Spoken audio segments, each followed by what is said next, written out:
નમસ્કાર તાલીમાર્થી મિત્રો, ઔદ્યોગિક તાલીમ સંસ્થા રાજકોટથી હું આશિષ ગોરવાડિયા, ઇન્સ્ટ્રક્ટર એમ્પ્લોયબિલિટી સ્કિલ્સ. આજના સેશનમાં આપ સૌનું હાર્દિક સ્વાગત કરું છું. મિત્રો, આજના સેશનમાં આપણે લોકો શીખવાના છીએ લેસન નંબર 2I. લેસનનું નામ છે કન્જંક્શન્સ. મિત્રો, કન્જંક્શન્સ જેને ગુજરાતીમાં કહેવાય છે સંયોજકો. જ્યારે બે અથવા બે કરતાં વધારે વાક્યોને એક સાથે જોડવા હોય તો એ બે વાક્યોને જોડવા માટે જે સંયોજક તરીકે શબ્દ વપરાય છે એ શબ્દને કન્જંક્શન્સ કહેવાય. તો સૌથી પહેલાં લેસનના હેતુઓ: to learn the use of conjunctions, મતલબ કે સંયોજકોનો ઉપયોગ કેવી રીતે કરવો જોઈએ એના માટેના નિયમો આપણે અહીંયા શીખવાના છીએ. તો સૌથી પહેલાં કન્જંક્શન્સ એટલે શું એના વિશે વાત કરીએ. A conjunction is a word that link words, phrases or clauses. Conjunction એ એવો શબ્દ છે કે જે કોઈ એક શબ્દને બીજા શબ્દની સાથે જોડવા માટે, ફ્રેઝ એટલે કે શબ્દ સમૂહને બીજા શબ્દ સમૂહની સાથે, ક્લોઝ એટલે કે વાક્યને બીજા વાક્યની સાથે જોડવા માટે ઉપયોગ થાય એને કન્જંક્શન્સ કહેવાય. There are 3 types of conjunctions. 3 પ્રકારના સંયોજકો હોય છે. એમાં પહેલું છે કોઓર્ડિનેટિંગ કન્જંક્શન્સ, બીજું છે કોરિલેટિવ કન્જંક્શન્સ અને ત્રીજું છે સબઓર્ડિનેટિંગ કન્જંક્શન્સ. મિત્રો, 3 નામ ખાસ યાદ રાખવાના છે: કોઓર્ડિનેટિંગ કન્જંક્શન્સ, કોરિલેટિવ કન્જંક્શન્સ અને સબઓર્ડિનેટિંગ કન્જંક્શન્સ. તો એમાં સૌથી પહેલાં આપણે વાત કરશું કોઓર્ડિનેટિંગ કન્જંક્શન્સ. કોઓર્ડિનેટિંગ કન્જંક્શન્સ અહીંયા એના માટેનું એક સૂત્ર બનાવેલું છે ફેન બોયઝ. આ બધા કોઓર્ડિનેટિંગ કન્જંક્શન્સ છે. F થી ફોર, A થી શરૂ થાય છે એન્ડ, N મતલબ નોર, B મતલબ બટ, O મતલબ ઓર, Y મતલબ યેટ અને S એટલે સો. તો for, and, nor, but, or, yet અને સો આ બધા કોઓર્ડિનેટિંગ કન્જંક્શન્સ એટલે કે સંયોજક તરીકે ઉપયોગ થાય છે.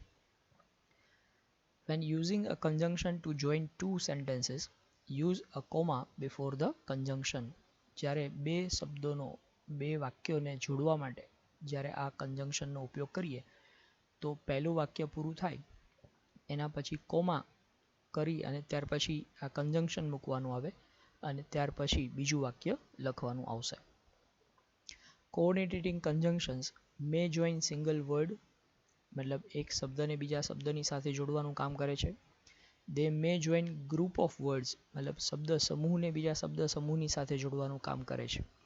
પણ દરેક વખતે એક ખ્યાલ ખાસ રાખવાનો છે કે they join similar elements, એક સરખા પ્રકારના તત્વોને જ જોડે છે. મતલબ એક સબ્જેક્ટને બીજા સબ્જેક્ટ સાથે જોડવાનું, વર્બ ફ્રેઝને બીજા વર્બ ફ્રેઝ સાથે જોડવાનું અથવા એક સેન્ટેન્સને બીજા સેન્ટેન્સ સાથે જોડવાનું કામ કરે છે.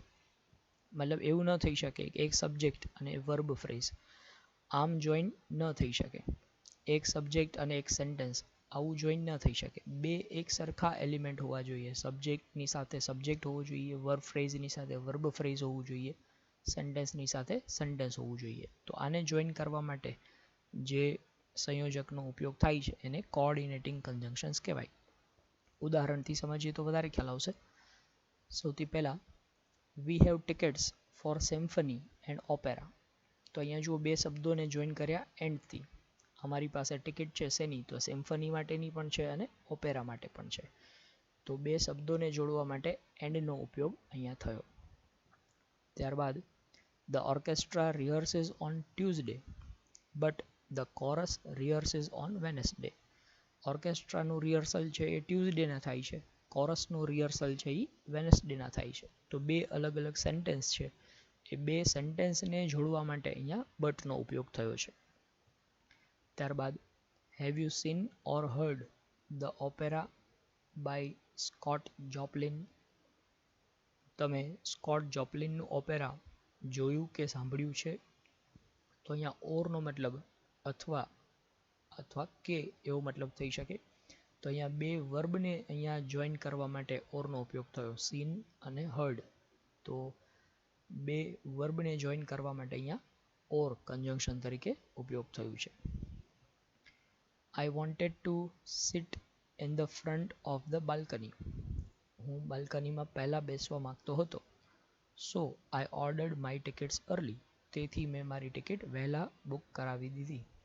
તો અહીંયા so નો ઉપયોગ થયો છે પણ બે અલગ અલગ સેન્ટેન્સને જોડવા માટે. તો એક સેન્ટેન્સ છે I wanted to sit in the front of the balcony અને બીજું સેન્ટેન્સ છે I ordered my tickets. તો બે વાક્યોને જોડવા માટે અહીંયા so નો ઉપયોગ થયો.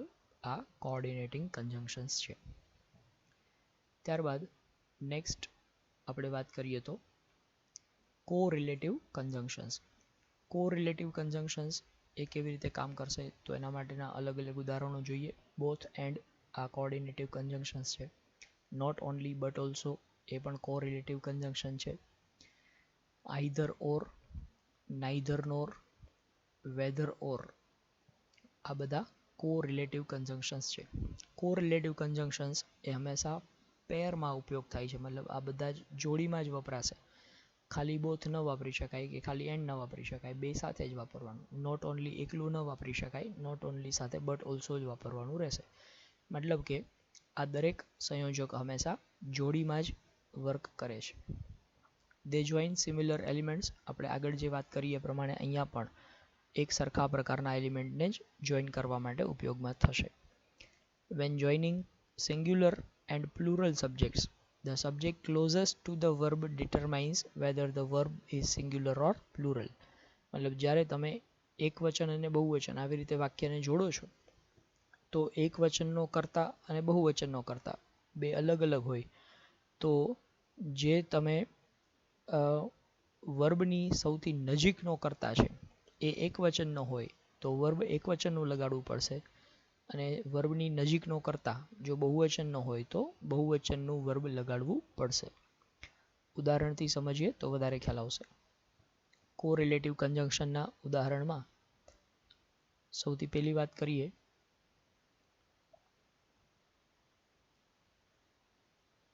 Both my sister and my brother play the piano.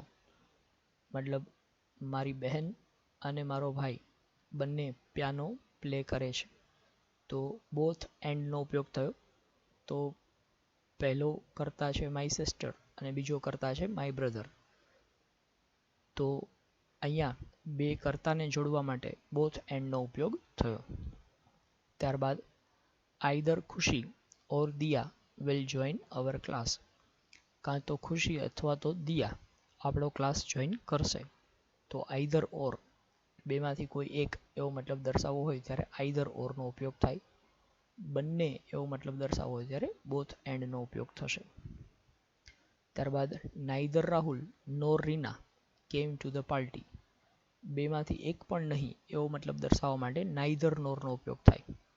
તો રાહુલ પણ ન આવ્યો ને રીના પણ ન આવી પાર્ટીમાં, તો એમાં નાઈધર નોરનો ઉપયોગ થયો. ત્યારબાદ not only I but also my brother likes cake. માત્ર હું જ નહીં પણ મારો ભાઈ પણ કેક પસંદ કરે છે.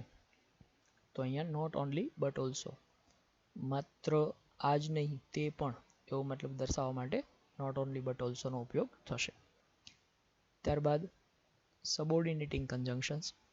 સબોર્ડિનેટિંગ કન્જંક્શન્સ અલગ અલગ પ્રકારના હોય છે, જેમાં ટાઈમ દર્શાવવા માટેના સબોર્ડિનેટિંગ કન્જંક્શન્સ અલગ છે.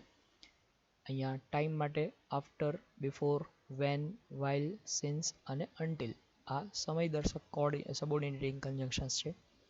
કોઝ એન્ડ ઇફેક્ટ એટલે કે કારણ અને પરિણામ. એક વાક્ય કારણ દર્શાવતું હોય અને બીજું વાક્ય પરિણામ દર્શાવતું હોય, અસર દર્શાવતું હોય, તો એના માટે because, since, now, that, as, in order that અને સો આ બધાનો ઉપયોગ થશે. ઓપોઝિશન એટલે કે વિરોધાભાસ દર્શાવવો હોય તો એના માટે ઓલ્ધો, ધો, ઇવન ધો, વેરેઝ અને વાઇલ આ બધા ઓપોઝિશન્સ મતલબ કે વિરોધાભાસ દર્શાવતા સબોર્ડિનેટિંગ કન્જંક્શન્સ છે. કન્ડિશન્સ એટલે કે શરતી વિધાન દર્શાવવું હોય, કોઈ વાક્યમાં શરત મૂકવામાં આવેલી હોય તો એના માટે if, unless, only if, whether or not, even if અને ઇન કેસ ધેટ આ બધા શરત દર્શાવતા સબોર્ડિનેટિંગ કન્જંક્શન્સ છે.